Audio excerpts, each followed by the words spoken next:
అందరికీ నమస్తే అండి. Welcome back to our YouTube channel. రేపు శ్రావణ మాసం మొదటి శుక్రవారం కదండి. అమ్మవారికి ఎంతో ఇష్టమైన చక్కెర పొంగలి సింపుల్గా ప్రెషర్ కుక్కర్లో ఎలా చేయాలో ఈ వీడియోలో చూసేద్దామండి.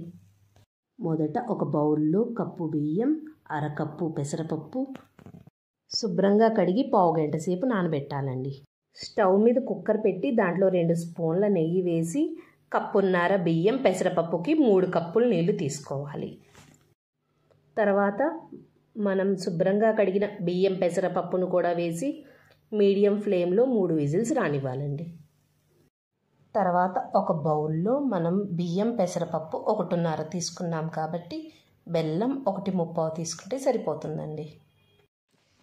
అలా తీసుకున్న బెల్లంలో ఒక చుక్క వాటర్ వేసి కరగనివ్వాలి. తర్వాత స్టవ్ మీద బాండి పెట్టి దాంట్లో 3 స్పూన్ల నెయ్యి వేసి కరిగిన తర్వాత ఒక ఎండు కొబ్బరి చిప్పని మీడియం సైజులో ముక్కలు తరగాలండి. అలా తరిగిన ముక్కల్ని నేతిలో వేసి బాగా వేయించాలి. ఎండు కొబ్బరి కొద్దిగా వేగిన తర్వాత జీడిపప్పు కూడా వేసి బాగా వేపాలి. ఇందాక మగ్గిన అన్నం పెసరపప్పులో కరిగిన పాకాన్ని వేసి బాగా కలపాలండి. అలా కలిపిన తర్వాత ఇందాక వేయించిన జీడిపప్పు ఎండు కొబ్బరి కూడా వేసి మొత్తం కలపాలి.